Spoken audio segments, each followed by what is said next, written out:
Assalamualaikum. Waalaikumsalam warahmatullahi wabarakatuh. Salam kenal Pak Ustadz. Salam kenal juga. Saya dari Saudi Arabia. Ada orang sholat 60 tahun, tidak ada satupun sholatnya yang diterima karena mereka tidak meluruskan ruku dan sujud. Ruku dan sujud yang bagaimana yang benar itu Pak Ustadz Somad? Irji ila salatika fa innaka lam tusalli. Ulangi salatmu karena salatmu tidak sah. Sahabat itu pun mengulangi salatnya. Irji ila salatika fa innaka lam tusalli. Ulangi salatmu karena salatmu tidak sah. Sahabat itu pun mengulangi salatnya. Irji ila salatika fa innaka lam tusalli. Ulangi salatmu karena salatmu tidak sah. Dia pun mengulangi salatnya. 3 kali dia ulang. Akhirnya setelah dia ulang 3 kali, gimana yang benar itu ya Rasulullah? Kata Nabi, hatta tatma'inna raki'an. Kalau kau rukuknya tumakninah. Makna tumakninah 2. Yang pertama, ada tempo tenggat waktunya. Seminim-minimnya rukuk 1 kali tasbih. Subhana rabbiyal azimi wa bihamdih.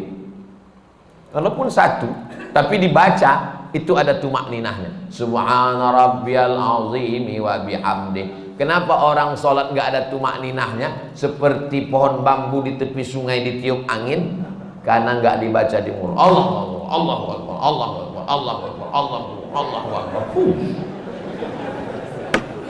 Pas ditanya, kenapa kau sholat cepat betul? Maaf, nama saya Valentino Rossi, pembalap, pemuda berbadan gelap. Yang kedua, kenapa tidak ada tumakninah? Tidak benar rukuknya. Kalau diletakkan bejana di atas, tidak tumpah airnya, diagak-agak demikian. Jangan terlalu tunduk ke bawah seperti kambing lapar dapat rumput.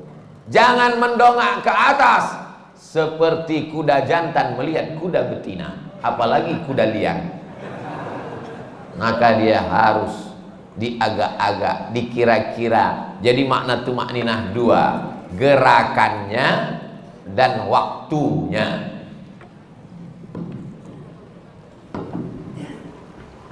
Allahu Akbar. Subhana rabbiyal azimi wa bihamdi.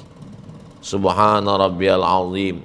Tidak terlalu menunduk ke bawah, tidak terlalu mendongak. Jangan rukuknya mendongak. Lalu kemudian sujud hatta tatma'inna sajidan. Kalau engkau sujud, sujudnya juga tumaknina. Ujung kaki 2, ujung lutut 2, tapak tangan 2, kening 1. Nggak ada orang keningnya 2. Menempel ke bawah. Ini kening. Apakah hidung juga wajib disentuhkan? Kening ke lantai wajib. Hidung mustahab, dianjurkan. Yang paling bagus hidung. Cuman beda kita dengan orang Arab. Orang Arab tuh nggak terlalu terpaksa, kena dia. Kita memang agak kita paksakan dia. Mohon maaf, yang besek jangan tersinggung. Ini saya cerita tentang saya nih maksudnya. Jadi masalah hidung kena itu mustahab, dianjurkan. Bagaimana kalau orang pakai peci sampai keningnya tertutup? Ada orang pakai peci gitu. Makanya sebagian orang kadang kalau mau sholat dinaikkannya ke atas, supaya menempel ke bawah. Afdolnya demikian. Bagaimana kalau ada orang keningnya tertutup? Maka sesungguhnya kain pada bagian tubuh yang menutupi tidak membatalkan sholat. Mana dalilnya? Karena ada seorang sahabat Nabi sedang sholat, dia ambil ujung jubahnya, dia tutupkan ke atas pasir, karena dia tidak mau keningnya menempel ke pasir karena panas, terik, nggak ada sajadah. Sholat dia, pas mau sujud, ujung jubahnya dia sujud di atas. Itu dalil boleh menempelkan ke kain yang menempel ke badan, tapi kurang afdal. Yang afdal adalah menyentuh. Begitu yang diajarkan Nabi. Kenapa orang bisa tasbihnya itu cepat sekali? Karena tidak diucapkan di mulut. Kalau diucapkan di mulut pasti peran. Subhana rabbiyal a'la wa bihamdi. Subhana rabbiyal a'la. Subhanakallahumma wa bihamdika. Tasbih kita pelan itu karena diucapkan. Subhanallah, subhanallah, subhanallah, subhanallah. Jadi kalau ada bapak ibu lihat ada orang cepat sekali, itu karena nggak diucapkan. Nggak diucapkan. Bahkan kata Syekh Ali Jum'ah, itu pakai nafas membantu lebih khusyuk diucapkan walaupun sholat zuhur dan asar.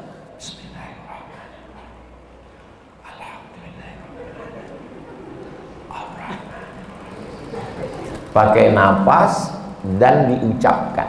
Apakah Nabi itu kalau sholat mulutnya bergerak? Ditanya kepada sahabat Nabi namanya Khabbab ibnul Arth. Ya Khabbab, ya. Nabi itu kalau sholat mulutnya bergerak. Ya. Dari mana kamu tahu?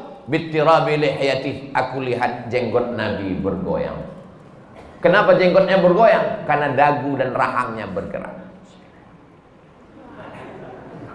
Ini ada orang sholat mulutnya nggak bergerak sama sekali,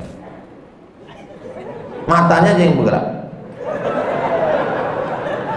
Sholat apa ini? Ini pertanyaan sederhana, tapi mengkoreksi lagi sholat kita. Yang tidak benar sholatnya karena tidak membaca. Dibaca qiraah itu artinya membaca. Sedangkan orang yang baca mulutnya nggak bergerak itu namanya mutalaah. Itu beda dalam bahasa Arab. Kalau bergerak membaca, makanya qiraatul Fatihah membaca. Bismillahirrahmanirrahim. At-tahiyatul mubarakatus shalawatut thayyibat. Assalamu alayka ayyuhan nabiyyu wa rahmatullahi wa barakatuh. Wassalamu alayna wa ala ibadillahi shalihin. Asyhadu an la ilaha illallah wa asyhadu anna Muhammadan rasulullah. Allahumma shalli ala sayyidina Muhammad wa ala ali sayyidina Muhammad. Sampai fil alamin innaka Hamidum Majid. Allahumma ighfir li ma qaddamtu wa ma akhartu wa ma asraftu wa ma a'lantu wa ma asraftu wa ma anta a'lamu bihi minni antal muqaddim wa antal muakhir. La ilaha illa anta subhanaka inni kuntu minadh dhalimin. Allahumma inni a'udzubika min 'adzabi jahannam wa min 'adzabil qabri wa min fitnatil mahya wal mamat wa min syarri fitnatil masiihid dajjal. Allahumma a'inni 'ala dzikrika wa syukrika wa husni ibadati. Assalamualaikum warahmatullahi. Assalamualaikum warahmatullahi. Tumanina. Kalau tidak ada tumanina, kata Nabi, ulangi sholatmu karena sholatmu tidak sah. Mari kita jaga sholat kita lagi insyaallah. Jangan menjadi pencuri sholat. Bagaimana pencuri sholat? Karena tidak lengkap rukunnya, syarat-syaratnya menurut pandangan ulama fikih. Ada orang sekarang ketika ditanya, kamu sholatnya kok cepat sekali, nggak lengkap. Yang penting hati kita. Ini orang tidak belajar fikih, nggak ngaji. Dan orang seperti ini tidak ada di Bima. Dulu pernah ada tapi sudah meninggal.